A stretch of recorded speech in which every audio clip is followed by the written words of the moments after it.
Welcome to Sci-Fi Bedtime Stories. Don't forget to like and subscribe so you don't miss new stories. Welcome to Sci-Fi Bedtime Escapes. Remember to subscribe so you never miss a journey.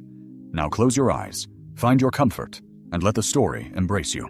Danny Slade clung to the viewport, mesmerized by Sinectara's lavender atmosphere, swirling like a galaxy of spun sugar. A tremor ran through the transport, a defiant rivet surrendering its post, and he instinctively tightened his grip on his worn toolkit. 3 agonizing months crammed into this dilapidated excuse for a spaceship, just to mend someone else's botched project, the familiar anthem of his life. Atmospheric entry in 10 minutes, the pilot's voice crackled through the comms, sounding like a bowl of pop rocks. Try not to decorate the royal family. Danny scoffed under his breath. Real encouraging, Captain Happy. The ship lurched violently as it slammed into the upper atmosphere, turning Danny's stomach into an acrobat. Through the swirling haze, the royal palace pierced the sky. A colossal structure that looked like a Gothic cathedral had eloped with a spaceship and developed an ego the size of Jupiter. Needle-like spires reached for the heavens, their surfaces glistening with an energy-conductive alloy his scanner identified. Plasma regulators, buried in the main power core, guaranteed, he muttered, summoning schematics on his tablet. Knowing my luck, it'll be entombed beneath 50 tons of ritualistic junk. The transport landed with the delicacy of a rhinoceros tap dancing, and Danny gathered his gear. His utility belt, a veteran of countless repairs, chimed and clanged with every step. Sonic screwdrivers, plasma couplers, molecular welders, and his grandfather's trusty folding knife. Time-worn, the knife had unlocked more secrets than a master spy. The airlock hissed open, and Danny ventured onto Sinectara. The heavy gravity greeted him first, a crushing 20% more than Earth. His boots crunched on crystalline gravel that shimmered like a constellation of diamonds. The air tasted of ozone, mixed with an exotic floral fragrance he couldn't name. Not terrible for an alien wasteland, he mused, reserving final judgment until he met the locals. A figure approached, tall and regal, draped in robes that likely cost more than Danny earned in a year. The alien's skin possessed a faint lavender hue, and his eyes gleamed like polished copper. You are the human engineer. The voice held an accent that made Oxford professors sound like backwoods cowboys. Danny Slade, at your service, Danny replied, extending a hand, then quickly retracting it, recalling that many aliens considered human handshakes barbaric or aggressive. I'm here about your little power hiccup. The alien, introducing himself as Counselor Thax, escorted Danny through corridors that resembled an art museum. Walls curved in impossible ways, inlaid with precious metals that formed dizzying patterns. Opulence dripped from every surface, the kind of ostentatious display that made him want to wipe his boots. The plasma regulator governs the palace's core power grid, Thax explained as they strode. Our engineers have been unsuccessful in their repair endeavors. Danny arched an eyebrow. Unsuccessful how? Sparks and swearing, unsuccessful, or abandoned ship, unsuccessful? The latter, I'm afraid, Thax said. Danny whistled softly. Well, that's why you called in the big guns. They turned a corner, and Danny's multi-tool beeped insistently. His scanner pinpointed a massive power conduit running behind the wall. Precisely what he needed. But the conduit veered sharply towards what his map labeled the throne room. Hold up, Danny said, brandishing his scanner. This conduit's feeding directly into your main ceremonial chamber. That's a peculiar place for a power junction. Thax's expression flickered. Perhaps we should... No, this is definitely the main line. Danny followed the signal, his boots echoing on the polished stone. If the regulator's failing, it's probably bottlenecking the entire system. I need to trace this back. He shoved open a pair of ornate doors and froze. The throne room stretched before him like a cathedral designed by someone with a serious Napoleon complex. The ceiling soared at least 50 feet overhead, supported by columns that twisted like frozen tornadoes. Lavender banners adorned the walls, and the air vibrated with a palpable tension. But it wasn't the architecture that stole Danny's breath.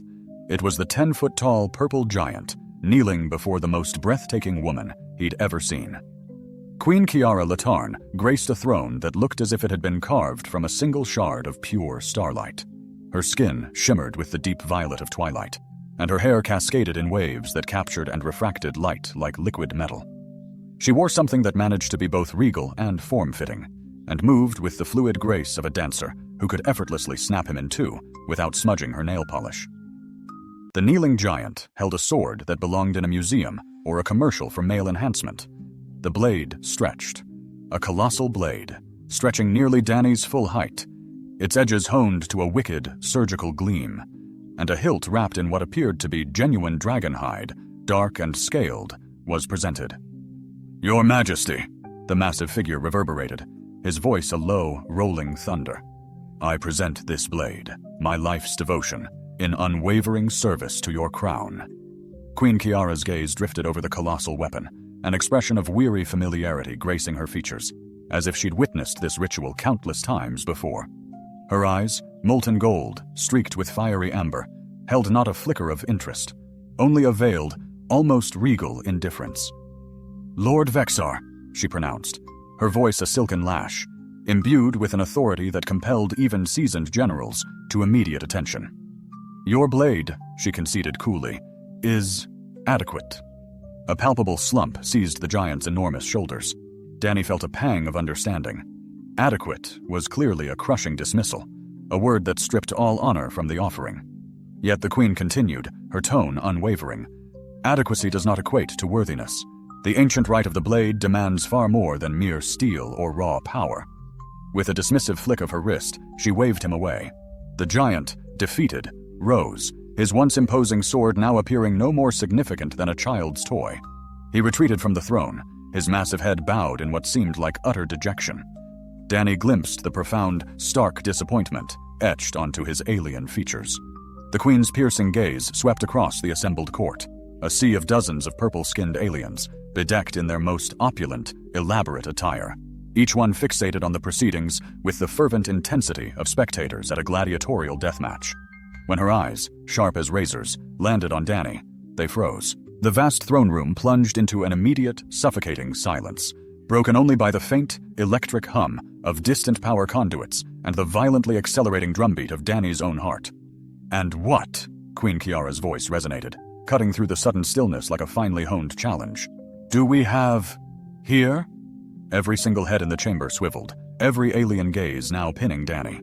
He suddenly felt like a bewildered, solitary mouse, inexplicably trapped within a convention of exquisitely beautiful, exceptionally large, and undeniably predatory cats. Counselor Thax materialized at Danny's side, his movements a blur of desperate urgency, clearly aiming to avert a looming diplomatic catastrophe. "Your Majesty," Thax stammered, "this is the human engineer. He is here to repair the plasma regulator. He merely became disoriented." "Lost?" The queen's eyebrow rose, an act of almost surgical precision. "How utterly fascinating." Danny's scanner, as if on cue, chose that precise, terrifying moment to emit an insistent, high-pitched beep. The rogue power conduit was undeniably routed directly behind the throne, and his readings screamed alarm, severe, volatile fluctuations in the plasma flow. He knew, with absolute certainty, he could rectify this, if only he could reach the access panel without triggering an interstellar war.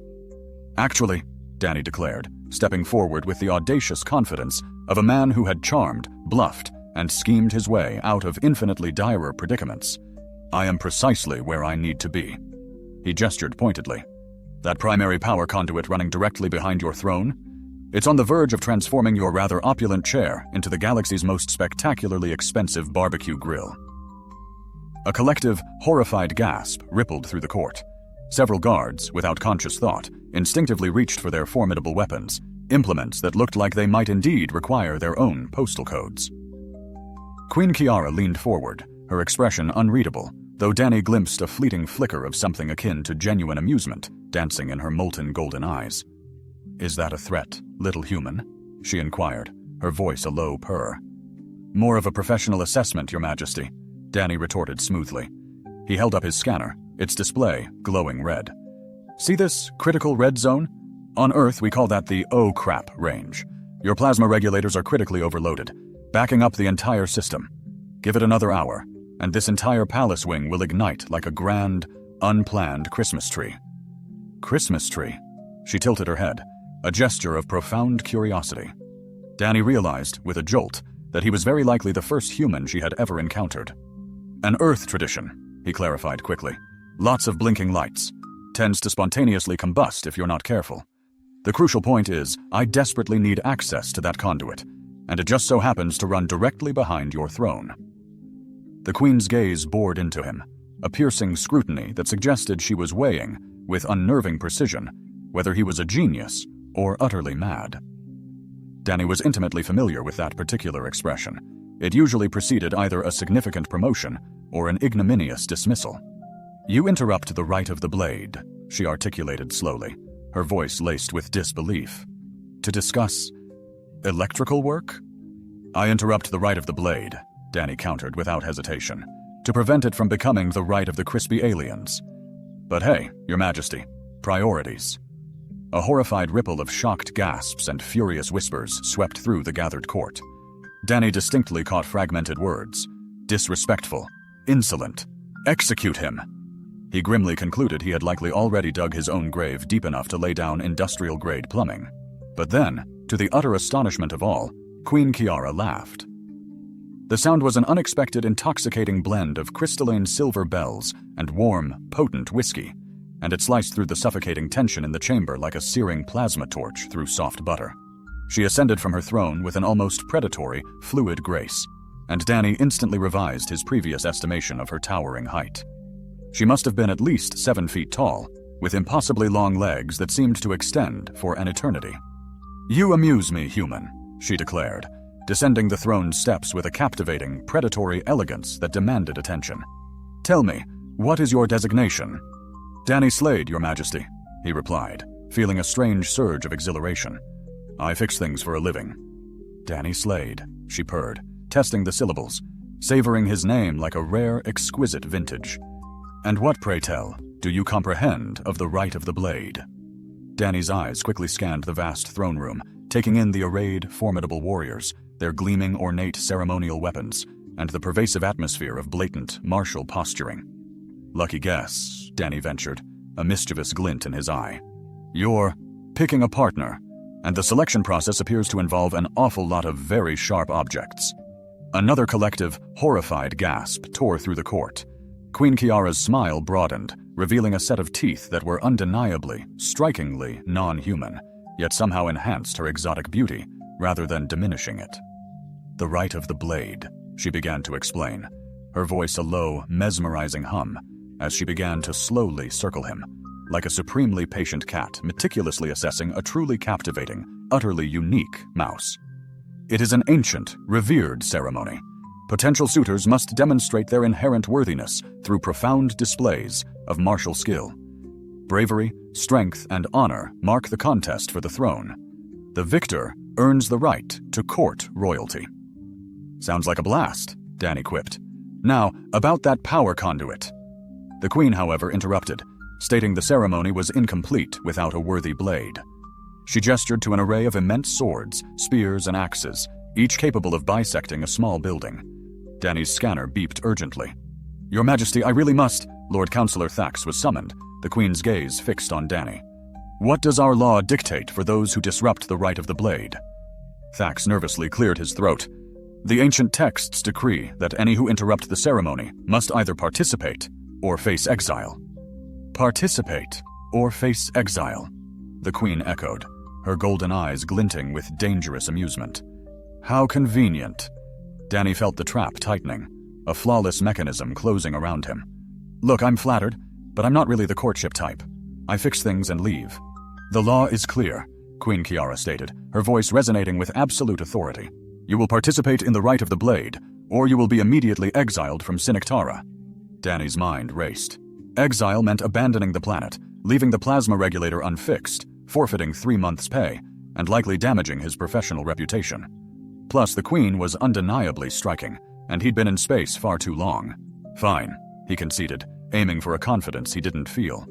"But I'll need a blade." Queen Kiara's smile turned predatory. "Of course. Choose your weapon." Danny approached the display, acutely aware of every gaze in the room. The weapons were masterpieces, perfectly balanced and imposing. He grasped a sword that likely outweighed his toolkit, nearly straining his back. "Actually," he said, carefully setting it down, "I'll stick with what I know." He withdrew his grandfather's folding knife from his utility belt. Its worn, 4-inch blade and repeatedly repaired handle spoke of decades as a tool, not a weapon. The throne room fell silent, then erupted in laughter, starting as a snicker and spreading like wildfire until the chamber echoed with deep alien mirth that made Danny's ears ring. Even the guards grinned behind their masks.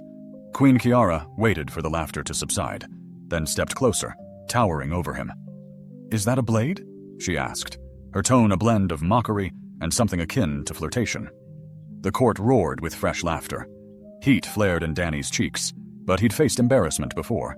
He met the queen's gaze, noticing her glowing eyes, the hint of fangs in her smile, and the intoxicating scent of ozone and floral notes that quickened his pulse. "Depends who's holding it, Your Majesty," he replied, his voice steady with the confidence of someone accustomed to talking his way out of trouble. The laughter died instantly. Queen Kiara's eyes narrowed, a flicker of something beyond amusement, perhaps interest or recognition, crossing her face. She circled him, closer this time, the heat from her alien skin palpable. "You have courage, Danny Slade," she murmured, her voice pitched for his ears alone. "Whether you have anything else remains to be seen." Stepping back, she addressed the court. "The human has chosen his blade. The right of the blade will continue at dawn. Danny Slade will face the trials, or he will face exile." Excited chatter filled the room, fragmented conversations about betting odds, speculation on his swift elimination, and vivid descriptions of the trial's potential impact on his human form. "Your Majesty," he called over the din, "about that power conduit will be your concern after the trials," Queen Kiara interrupted. "Until then, you are a participant in the right of the blade. Lord Thax will show you to your quarters." As she turned to leave, she paused, glancing back. "Oh, and Danny Slade, you might want to sharpen your toothpick." The throne room erupted in laughter again, but Danny barely registered it, his attention fixed on the Queen's retreating form, wondering what he had just gotten himself into. As Thax led him away, Danny's scanner beeped once more. The critical power conduit was a looming concern, but electrical issues paled in comparison to the trials ahead, the need to impress a stunning alien queen, and the unsettling certainty that his humble folding knife was about to face a test far beyond its design. Danny's assigned quarters were a breathtaking suite, vast enough for a small aircraft carrier, its shadowed ceiling soaring high above immense columns that seemed to generate their own weather. A bed, the size of a tennis court, was draped in what appeared to be silk spun from liquid starlight, while the bathroom boasted a bathing pool grand enough for a swimming gala. "The trials commence at dawn," Thax announced, his presence near the doorway reminiscent of a solicitous guardian. "The initial challenge is the trial of precision." "Let me guess," Danny interrupted, setting down his toolkit on a table likely worth more than his entire Earth apartment. "I'll have to hurl sharp objects at targets while everyone watches and gambles on how spectacularly I'll fail." Thax's violet skin deepened, an apparent Zarathi display of embarrassment. "The betting pools are indeed extensive. What are the odds?" 50 to 1 against your survival past the first trial." Danny let out a low whistle. "Remarkable. I should have wagered on myself." After Thax departed, Danny dedicated the evening to studying the palace's intricate schematics on his tablet. The power conduit's condition was far graver than his initial assessment. The plasma regulator wasn't merely faltering, it was generating harmonic resonances capable of transforming the entire palace into an extravagant pyrotechnic display. Yet each attempt to concentrate on the technical crisis was thwarted by thoughts of golden eyes and a smile potent enough to ignite wars. He'd navigated challenging clientele before, but none possessed the towering stature of a 7-foot alien queen with a mesmerizing presence that spanned geological epochs. This was entirely new territory, and his customary reliance on sarcasm and technical prowess might prove insufficient. His scanner emitted a soft beep, indicating worsening power fluctuations. His calculations revealed a mere 36-hour window before the regulator reached catastrophic failure. The trials, he realized with a jolt, would need to conclude swiftly, lest the very palace crumble around them. Dawn broke with the subtlety of a celestial event.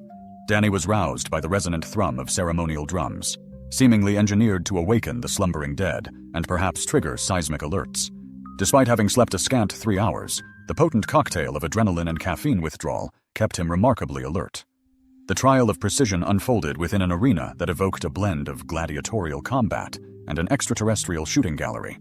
Concentric tiers of stone seating ascended around a central field, speckled with targets at varying distances. The stands teemed with Zarathi nobles, their lavender skin shimmering in the nascent sunlight, their gazes fixed on Danny with an intensity typically reserved for catastrophic vehicular incidents.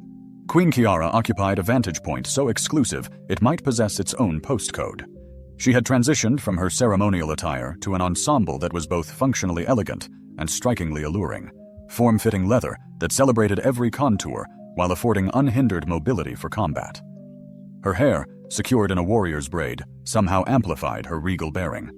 "Participants shall demonstrate their mastery of projectile weaponry," proclaimed the herald, a Zarathi so imposing he could be mistaken for a living mountain. "Targets must be struck in a precise sequence, from closest to furthest. Any deviation from this established order will result in immediate disqualification." Danny surveyed the layout. 20 targets, beginning at 50 yards and extending to nearly 300, each barely larger than a dinner plate. The morning air was disturbed by an unpredictable, gusting wind. His fellow competitors, all Zarathi warriors sculpted from what appeared to be veined purple marble, hefted spears that could double as communication poles. "The trial commences with Lord Cuthvar," the herald announced. The first warrior stepped forward, his spear catching the morning light. He was a magnificent specimen, 9 feet of impeccably conditioned muscle, moving with the predatory grace of a natural hunter. His technique was flawless, his form textbook perfect. He struck the initial Tautrir targets with effortless precision. Then, the wind shifted. His 11th throw veered off course, missing the target by a mere fraction. A collective groan of disappointment rippled through the crowd as he departed the field, his posture one of dignity despite the evident weight of defeat. 3 more warriors followed, each exhibiting a similar blend of formidable skill and eventual failure. The most successful managed 14 targets before the capricious wind and distance claimed their inevitable victim. "Danny Slade," the herald called, and the murmur of the crowd transformed into an expectant, almost bloodthirsty buzz. Danny stepped onto the field, his small folding knife appearing ludicrously inadequate in the bright morning light. The crowd's amusement was immediate and unsparing.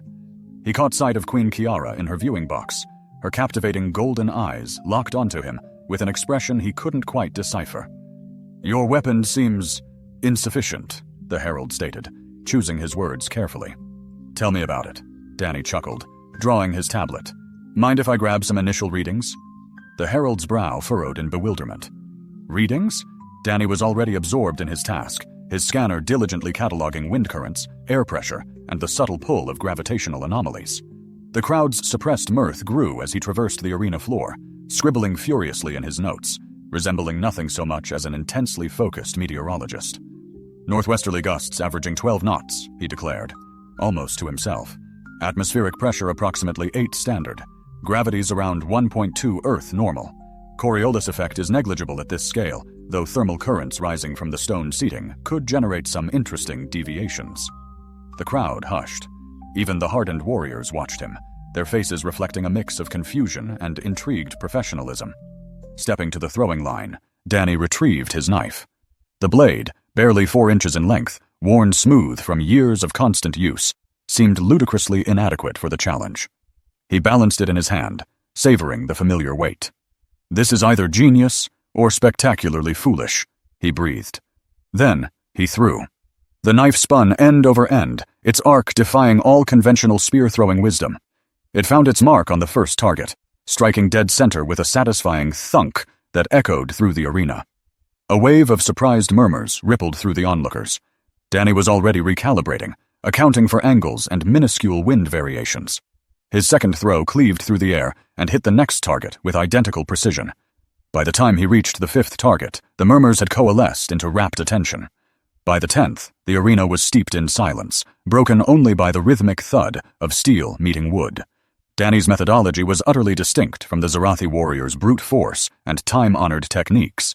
Each throw was a complex equation, a delicate balance of physics and intuition.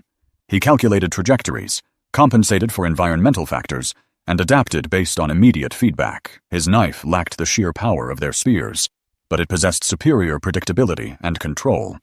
The 15th target succumbed with cold, mechanical accuracy. The 20th target, barely visible at the extreme end of the range, required a moment longer as Danny factored in the increased wind resistance at that distance. The knife found its bullseye. A cacophony of bewildered applause erupted. Danny reclaimed his blade and returned to the arena's center, where the herald was in deep consultation with officials who appeared unsure whether what they had just witnessed was even permissible. "All targets struck in sequence," the herald announced, his tone laced with disbelief. "Danny Slade advances to the second trial." The applause swelled, though Danny detected undertones of argument within the crowd's murmurings. He glanced toward Queen Kiara's royal box. She was fixed on him, her gaze making his pulse surge.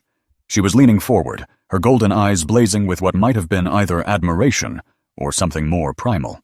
The trial of endurance transpired within what could only be described as an ornate torture chamber.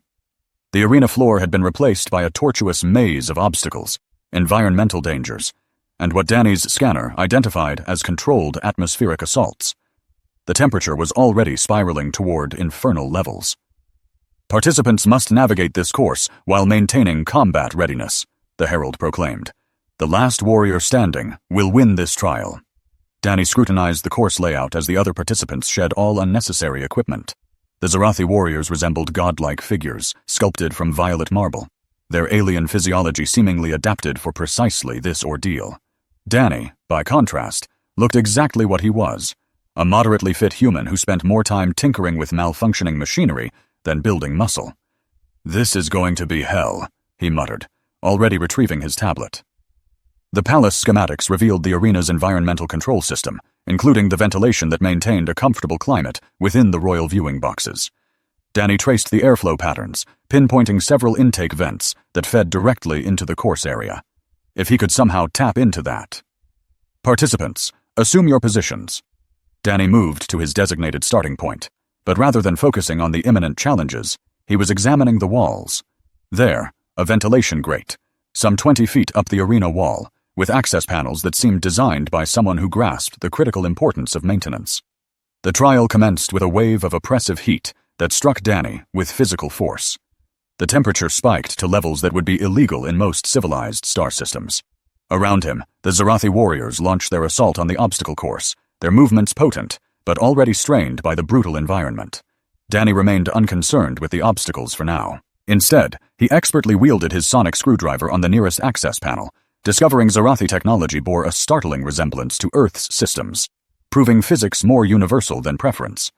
Within moments, he'd cleverly rerouted a portion of the arena's cooling, subtly introducing microclimates that a shrewd mind could exploit. Danny meticulously mapped the airflow, using these cooler zones to precisely manage his own body temperature. While the Zarathi warriors began to falter from the punishing heat, the crowd's reaction was divided. Some marveled at his ingenuity, while others seemed affronted, as if brainpower were a form of cheating. One by one, the Zarathi warriors succumbed, their impressive alien physiology no match for fighting the environment directly rather than in harmony with it. Danny, however, approached the trial like a complex repair job: analyze, resource, implement. As the final warrior fell, Danny sat serenely within a pocket of cool air, absorbed in technical manuals on his tablet. "Danny Slade wins the trial of endurance," the herald declared, met with a wave of the crowd's palpable confusion rather than celebration. Danny emerged from the arena to find Queen Kiara awaiting him. Up close, she was even more captivating, her skin radiating a subtle luminescence that shifted with her emotions, her golden eyes flecked with silver like captured starlight. "An interesting technique," she commented, her voice a familiar blend of amusement and challenge. "I prefer to call it practical problem-solving," Danny responded, acutely aware of her commanding presence. "Though I suspect it's not your people's usual method." "Indeed," she conceded, stepping closer. "We favor more direct approaches." The way she uttered "direct" sent a jolt through Danny. A potent connection was forming, transcending species and culture. The Queen was clearly flirting, and he was reciprocating. Councillor Thax appeared at her elbow, a nervous presence. "The Council requests an audience, Your Majesty." Queen Kiara's expression flickered, revealing the political currents she navigated. "Of course. Danny Slade, we must discuss your methods. Perhaps you would join me for the evening meal." "I would be honored, Your Majesty." Her smile held a disarmingly predatory edge. "Excellent. And Danny, you might want to bring your toothpick. I have some questions regarding human blade techniques."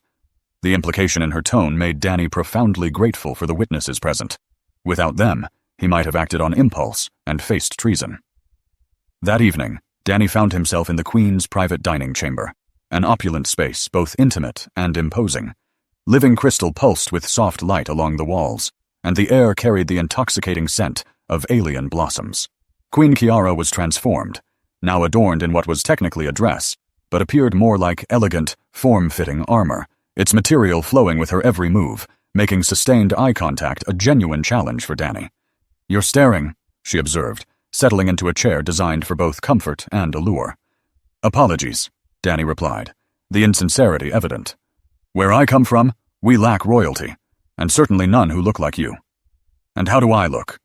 Danny met her gaze, recognizing her as the kind of trouble that compels even wise men to folly.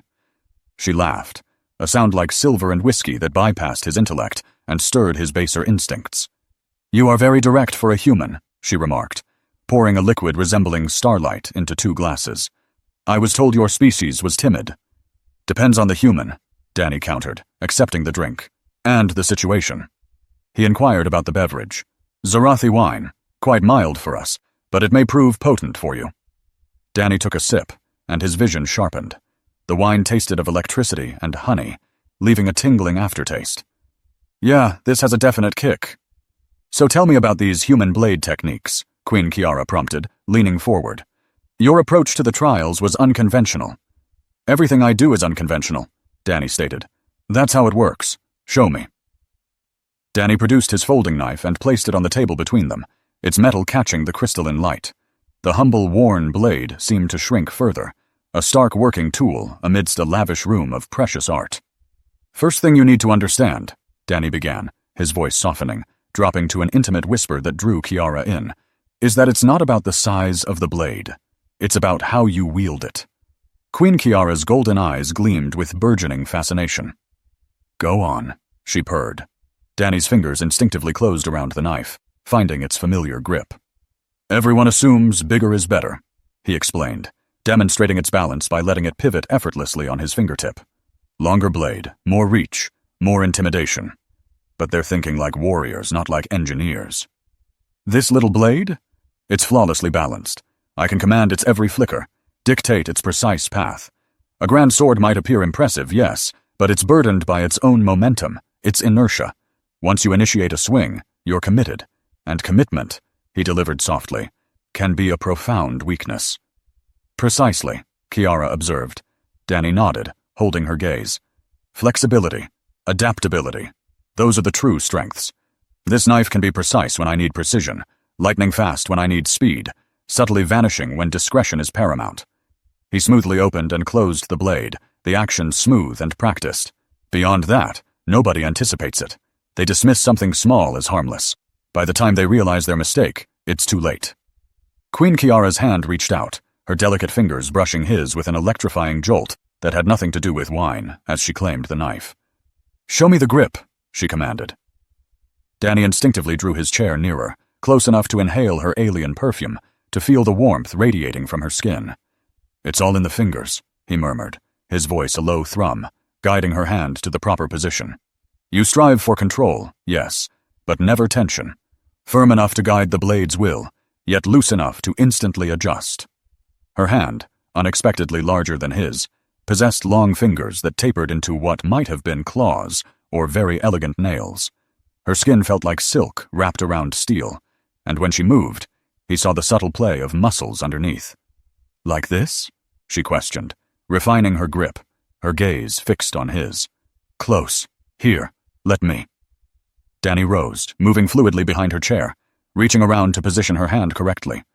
The move put him close enough to feel her breathing, to see the pulse point at her throat, close enough to lose his mind entirely. "The key," he breathed, his voice a bare whisper, heavy with unspoken meaning, "is knowing when to apply pressure, and when to ease off, when to thrust forward, and when to pull back, when to be aggressive, and when to be patient." Queen Kiara slowly turned, her face now mere inches from his, her golden eyes molten. "And how do you know when to do which?" "Experience," Danny replied, intensely aware that they were no longer talking about knife techniques. "Practice, and reading your opponent." "I see." Her golden eyes held his captive, and Danny felt like he was falling into molten honey. "And what," she challenged, "are you reading from me?" Before Danny could form a reply, the chamber doors burst open. Counselor Thax entered, followed by several other Zarathi officials who looked like they'd been carved from disapproval and bureaucratic outrage. Your Majesty, Thax began, his voice stiff, then stopped as he took in the scene. Dany and the Queen, unnervingly close, her hand still wrapped around his knife, the air between them charged with enough tension to power a small city. Counselor, Queen Kiara's voice sliced through the heavy silence, carrying enough frost to preserve food. I don't recall summoning you. The Council demands an immediate audience, Thax pressed, his purple skin darkening with embarrassment. There are concerns regarding the trials. What kind of concerns? A Zarathi official, whose face looked like he'd been in politics long enough to have his soul surgically removed, stepped forward. The human's methods are unprecedented. Some question whether his victories are legitimate. Queen Kiara stiffened beside him. Are you suggesting, she demanded, her voice dangerously low, that Dany Slade cheated? We're suggesting his approach undermines the very purpose of the trials, the official countered. The right of the blade is intended to test warrior skills, not engineering tricks. Engineering tricks? Dany surged to his feet, his patience finally shattered. I followed every rule you gave me. I hit every target. I outlasted every opponent. The fact that I didn't do it the way you expected doesn't make it cheating. The trials are sacred traditions, another official chimed in, his voice rising. They represent the pinnacle of Zarathi culture. If any soft-skinned alien can simply manipulate our systems to achieve victory, what does that say about our inherent strength? The room fell into a profound silence, heavy with the weight of centuries of tradition, cultural pride, and political pressure bearing down on them. Queen Kiara was caught between her growing feelings for him and her responsibilities to her people. The Council will convene tomorrow, she said finally, her voice carefully neutral. We will discuss the matter then. The officials filed out, leaving Dany and Queen Kiara alone in a chamber that suddenly felt much larger and colder. I should go, Dany said quietly. Yes, she agreed, but neither moved. They stood, frozen, the immense chasm of their impossibilities a palpable weight between them. She, a queen destined for her throne. He, a simple engineer with a task to complete. 1,000 forces conspired to decree their union doomed. Yet gazing into her luminous golden eyes, Dany found those reasons dissolved into irrelevance. The final trial is tomorrow, Queen Kiara finally declared. And after that, Dany finished softly, I mend your failing power grid, then I must depart. I know, she replied, her expression a mirror of his own quiet sorrow. As Dany reached the door, he turned back, a desperate plea escaping him. Your Majesty, with all due respect, I believe your counsel errs. True strength isn't measured by the sword's heft or the arm's might, but by the courage to wield what you possess, even when the world deems it insufficient.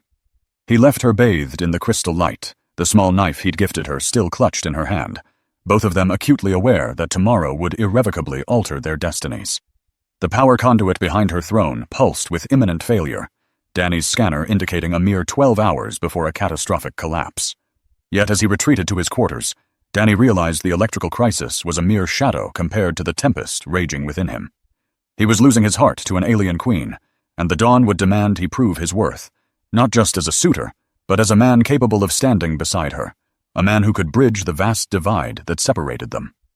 His humble folding knife was poised for its ultimate test, and Dany harbored a chilling uncertainty as to whether either of them was truly prepared for the unfolding reckoning.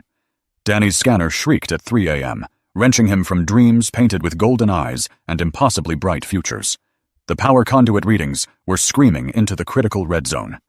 They had a scant 8 hours before the palace's main grid transformed into an extravagant, albeit fatal, pyrotechnic display. He sprang from his cot, his mind already racing through the intricate network of technical challenges. The plasma regulator wasn't merely damaged. It required a complete overhaul, and rerouting a significant portion of the palace's power infrastructure would be essential to stave off cascading failures. This was a minimum 12-hour endeavor, and before any of it, he faced a final trial. Perfect timing, he grumbled, cinching his utility belt. Nothing like the specter of imminent electrocution to add a certain zest to this gladiatorial contest. A gentle chime announced a visitor.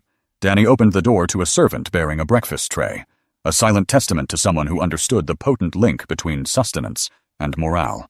The aroma alone was a visceral assault, a symphony of alien bacon, eggs shimmering like scattered pearls, and bread that smelled as if heaven itself had opened a bakery. Compliments of Her Majesty, the servant stated, placing the tray before Dany. She wishes you strength for today's trial.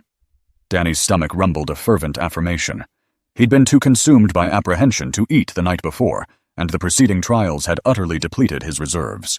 He attacked the meal with the fierce hunger of a man facing an uncertain future. The flavors were astonishing, a revelation of tastes that defied earthly comparison, textures that elicited hymns of praise from his very taste buds. The alien bacon carried a smokiness that evoked cherished memories of Saturday mornings spent in his grandfather's workshop. And the eggs possessed a richness, a depth of flavor that spoke of creatures living their most uninhibited lives. Barely 20 minutes later, Danny found himself on the cold tile of his bathroom floor, his body violently expelling the nourishing meal. His vision swam, his muscles contorted in agonizing cramps, and his hands trembled with the ferocity of a hurricane. Food poisoning was a grim affair on Earth. In this alien world, it felt like his internal organs were auditioning for a death metal band. His scanner confirmed his body's desperate communication: alkoid poisoning, specifically engineered to target human metabolism. Someone had laced his breakfast with compounds that would leave a Zerothi unfazed but would reduce a human to a quivering, incapacitated wreck. Son of a bitch, Danny rasped, crawling towards his medical kit. They actually poisoned me. He managed to administer broad-spectrum neutralizers, but the damage was irrefutable. His coordination was shattered, his strength utterly sapped, his reaction time reduced to the pace of geological epochs. In a mere 2 hours, he was expected to confront the Jerethi's most formidable champion in single combat. This promised to be an exceedingly brief encounter. The door chimed once more, and Danny, summoning his last reserves, lurched to his feet just as Queen Kiara swept into his quarters. A single glance at his ashen, sweat-slicked face unleashed a torrent of Zerothi profanity, a linguistic fury that, in certain contexts, might well be considered poetic. "They poisoned you," she declared, her voice laced with a fury potent enough to melt solid steel. "Those dishonorable vipers actually poisoned you." "Yeah, I gathered that," Danny replied, bracing himself against the wall for support. "The pertinent question, however, is our course of action." "We're getting you off this planet," Kiara stated with unyielding resolve, "immediately, before they can complete their treacherous work." Danny shook his head vehemently, already regretting the movement as his vision. Kiara spun, her voice laced with urgency. "Don't do it, Danny. They're trying to murder you. The final trial is a trap. You'll face Vorak, who's undefeated. Healthy, you'd have a sliver of a chance, but poisoned, you're doomed." Danny met her intense, golden gaze. "And if I run, what then? Your council claims humans are weaklings, fleeing from real challenges. Every human after you will bear that shame." Kiara's voice was sharp. "I don't care about them. I care about you." The confession hung, electric. Danny's heart leaped, a reaction to either the poison or the alien beauty declaring her feelings. "I care about you too," he admitted softly. "That's why I can't run. Your people need to see humans stand firm, even when defeat seems certain. Especially then." Kiara's face flickered through frustration, awe, fear, and something resembling love. "You're insane." "I'm human," Danny countered. "Sometimes that's the same thing." She closed the distance, her unique scent enveloping him, ozone, exotic flowers, and something indefinably Kiara. "If you're determined to this suicide mission, you'll need every possible advantage." "I'm listening." "There's an old workshop beneath the palace," she said. "My great-grandfather, an inventor, owned it. The council sealed it years ago, but I can still access it. To face Vorak, you need more than a knife." Despite the poison fog, Danny's mind raced. What kind of workshop? Metallurgy, primarily. Plasma forging, quantum edge refinement, the tools for ceremonial weapons. Her smile held a fierce edge, the kind of tools that could forge something extraordinary. "You want me to build a weapon?" "I want you to build a weapon embodying both our worlds," she declared, something that demonstrates the potential of unity instead of division. A surge of energy, unrelated to any treatment, coursed through Danny. An engineering puzzle, a chance for innovation, a chance to outsmart the schemers. This was his element. "Show me this workshop." The palace basement was a labyrinth hewn from living rock. Dim emergency lights cast eerie shadows, and the air carried a faint metallic tang. Queen Kiara navigated the confusing passages with confidence. "Here," she announced, stopping before a door seemingly sealed with bureaucratic excess. "Theron Latarn, my great-grandfather, believed tradition should serve progress, not stifle it. The council disagreed. She pressed her palm to an antique scanner, and the door whispered open. The workshop was a craftsman's dream. Workbenches lined the walls, equipped with tools born of both art and science. Plasma forges hummed with barely suppressed power, their control panels displaying readings that resonated with Danny's engineering soul. Quantum edge refiners stood beside traditional anvils, the air charged with decades of painstaking precision. Holy shit, Danny breathed, running his hands over equipment representing centuries of technological advancement. This is unbelievable. My great-grandfather devoted 40 years to perfecting these techniques, Kiara said, her voice tinged with pride and melancholy. He believed the best weapons combined time-honored craftsmanship with cutting-edge technology. The council deemed it heresy. Danny was already in motion, his scanner analyzing available materials. Zerothi steel, quantum-refined, and harder than diamond. Plasma conduits capable of channeling energy with surgical precision. Molecular assemblers able to construct structures atom by atom.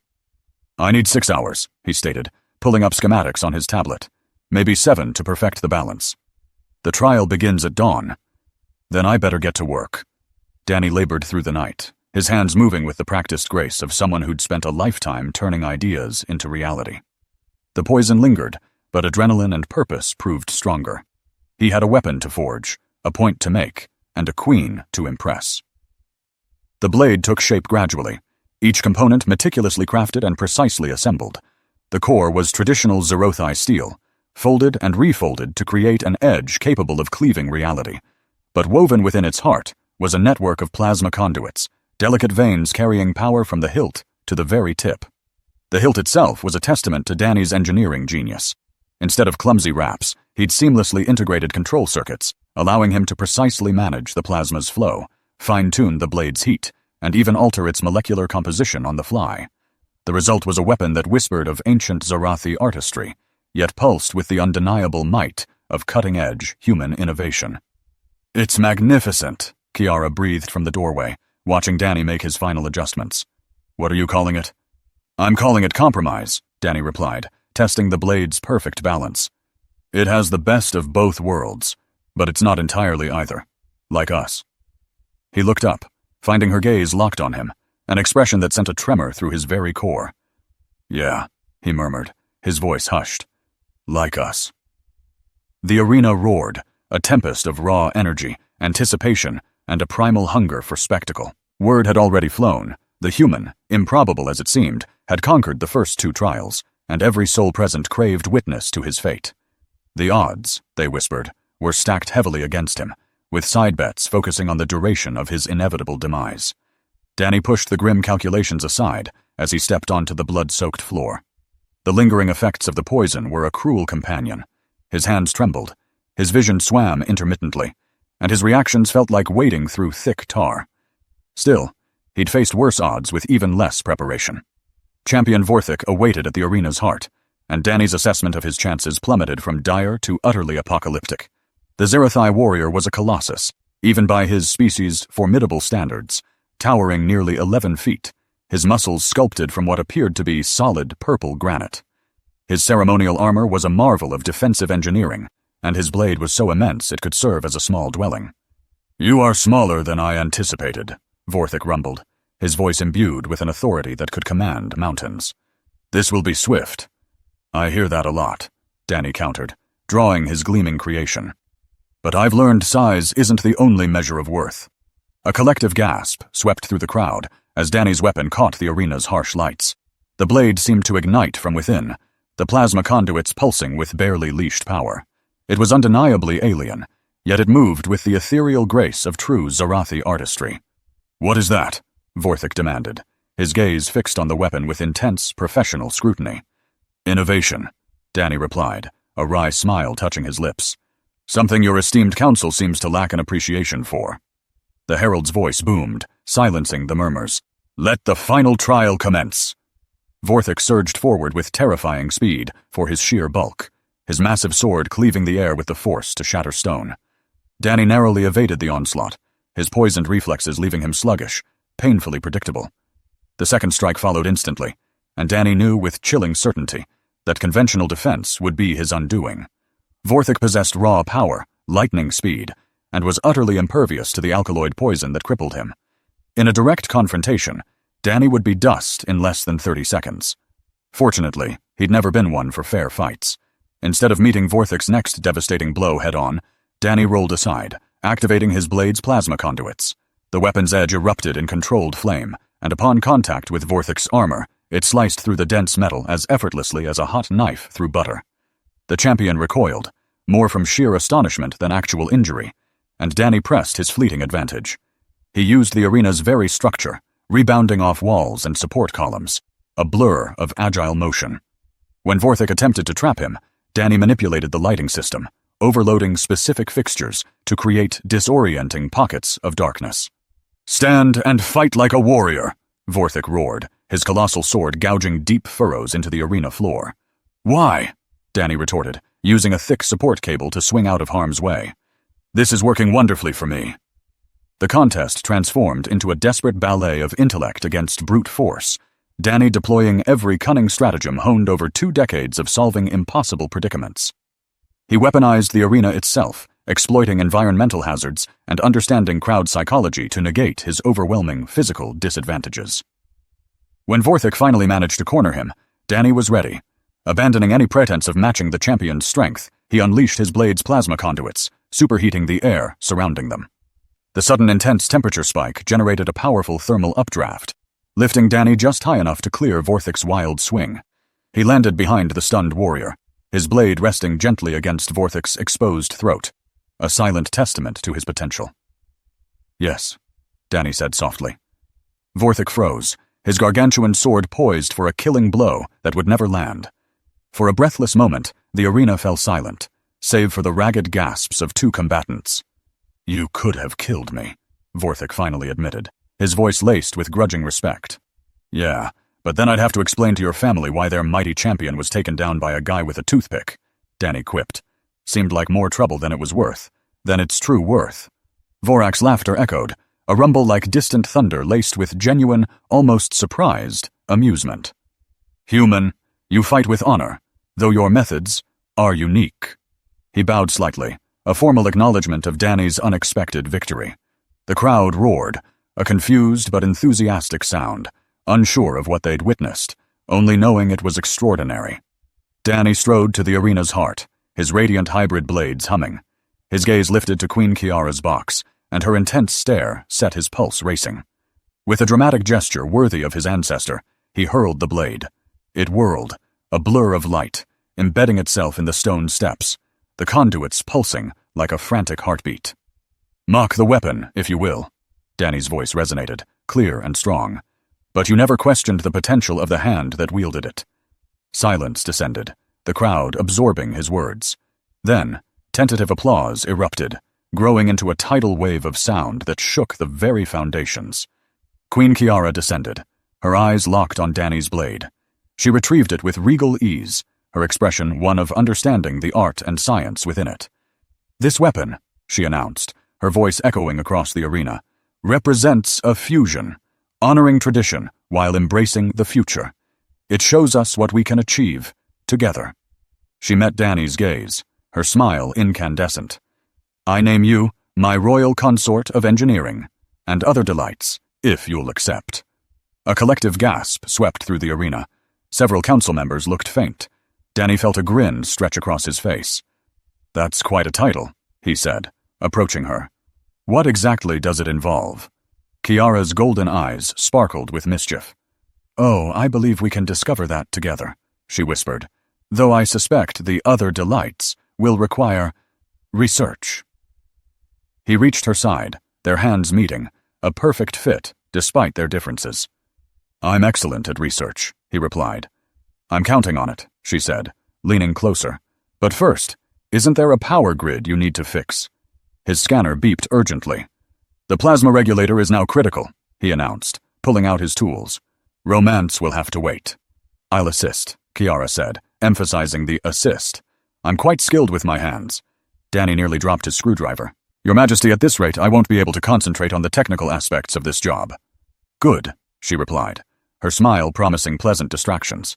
"I admire a man who can multitask." As they walked toward the palace, hand in hand, Snippets of conversation drifted from the crowd. Speculation about human-Zarathi cooperation, bets on the length of their reign, and simple awe at what they had witnessed. "So," Danny said, "about that toothpick comment." "We'll negotiate," Kiara said, her laughter like silver bells. "But be warned, I am a skilled negotiator." "I look forward to it," Danny replied, his heart soaring. The arena still buzzed with excitement, sensing the dawn of something new, a union of human ingenuity and Zarathi strength, of a wise ruler and a determined fixer. His scanner beeped, reminding him of the impending power crisis, but looking at the radiant queen beside him, he knew some risks were worth taking. He was human, and humans had always been good at fixing the seemingly impossible, especially when love, honor, and the courage to wield the weapon, no matter its size, were at stake. 3 hours later, the palace's main power grid hummed, revitalized, and more stable than ever, Danny's modifications a testament to his skill. Not bad for a day's work. "Finished," he declared, wiping his hands on a luxurious towel that likely surpassed the cost of many automobiles. "The power grid, or your marriage proposal?" Kiara asked, settling gracefully on the power chamber's cool floor beside him. "Both," Danny admitted, a mix of disbelief and exhilaration in his voice. "Still trying to comprehend that an alien queen actually offered me her consort's position. Royal consort of engineering and other pleasures," she corrected playfully, her lips curving into a wicked, knowing smile. "Don't forget the full, illustrious title." His pulse quickened. How could I ever forget the other pleasures part? "You'll have plenty of time to explore those delightful implications," Kiara purred, drawing closer. "Assuming you're interested in a rather permanent long-term assignment." Danny gazed at her, this extraordinary woman who intellectually challenged him, fiercely protected him, and ultimately chose him despite every logical reason to do otherwise. The future stretched before them, a boundless canvas of thrilling possibilities, daunting challenges, and the kind of adventures that truly made life worth living. "I'm absolutely interested," he affirmed, pulling her into a fierce embrace. "But I should offer fair warning. I'm not exactly easy to cohabitate with. My tools scatter everywhere. I tend to argue with myself while working, and I have very strong opinions on proper equipment maintenance." Kiara's golden eyes sparkled with irresistible mischief. "Oh, I can handle it," she countered playfully. "But I should warn you. I am a queen. I am rather accustomed to having things precisely my way." "This," Danny chuckled, tightening his hold, "is going to be profoundly interesting." And then he kissed her. Around them, massive power conduits hummed, revitalized energy surging through the palace's ancient systems with newfound, astounding efficiency. Outside, Sintara, the grand capital city, pulsed with steady light, its entire power grid brilliantly stabilized by the most improbable of partnerships, the raw ingenuity of human engineering entwined with boundless Zarathi resources. It was, Danny mused, a potent and perfect metaphor for the extraordinary life they were painstakingly building together. Nearby, his grandfather's cherished folding knife rested on the workbench, its worn blade catching the chamber's brilliant lights.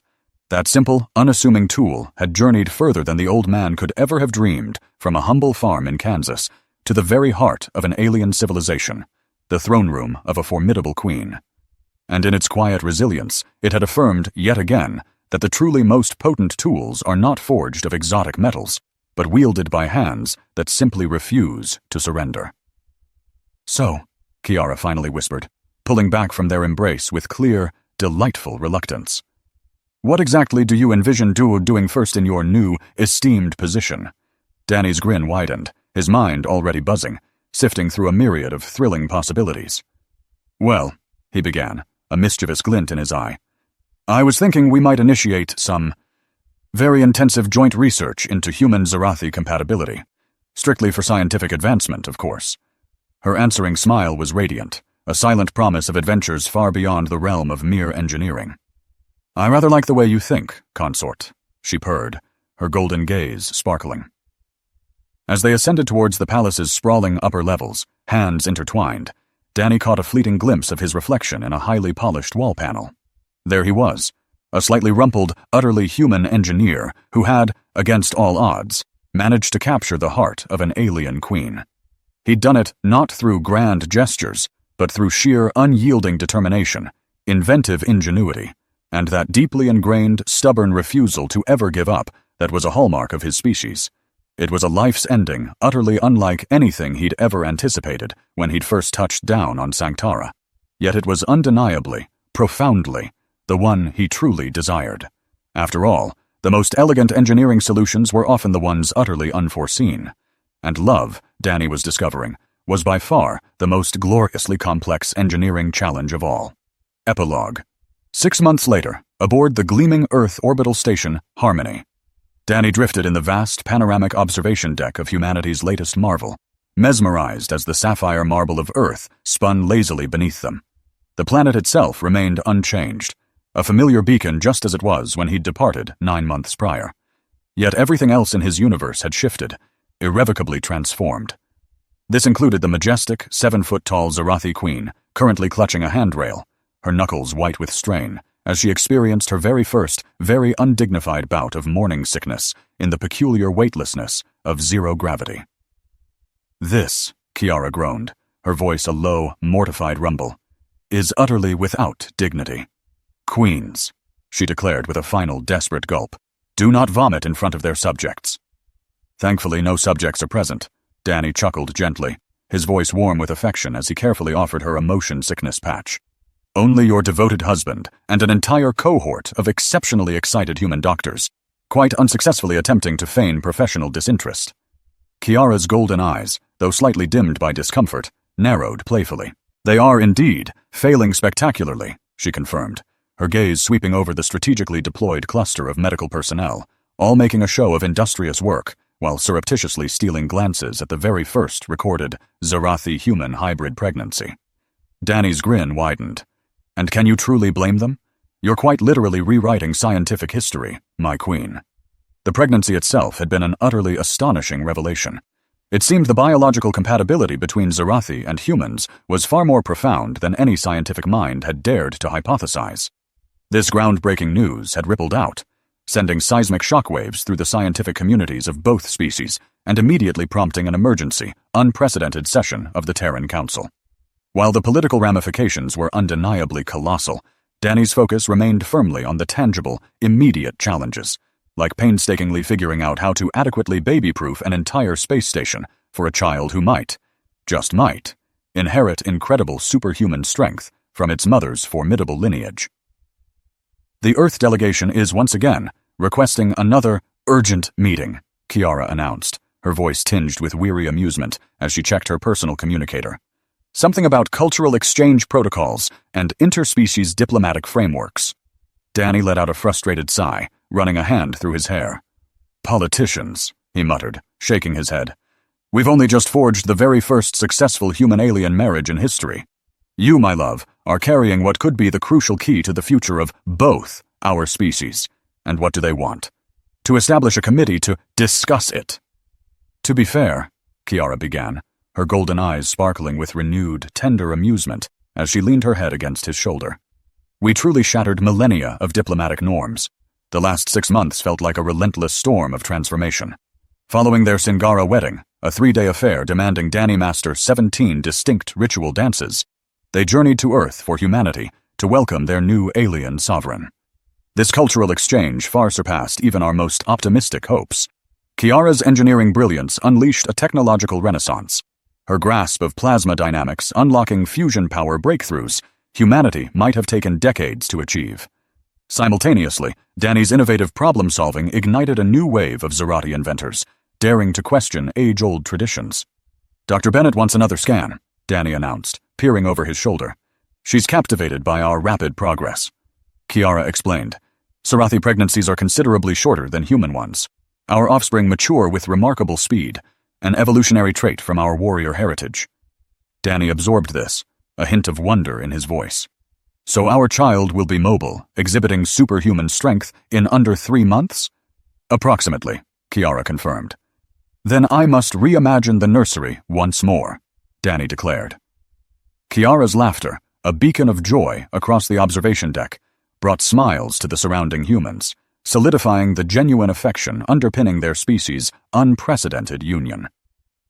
"Speaking of the nursery," she continued, "I've been contemplating the gravitational adjustment systems." "Oh no," Danny groaned playfully. You're turning our nursery into a quantum laboratory, aren't you? I prefer to view it as optimizing the developmental environment, Kiara replied demurely. Our child will be adapting to both human and Zerati physiology. Variable gravity will facilitate this transition. Danny pulled up the nursery blueprints on his tablet, already envisioning the redesign. Variable gravity, enhanced safety protocols, and perhaps a containment field for your inherited strength. And your tenacity, Kiara added with a smile. Don't overlook that vital genetic contribution. Our child will be unstoppable, Danny stated, his pride evident. Half human ingenuity, half Zerati power, and a complete refusal to accept limitations, much like its parents.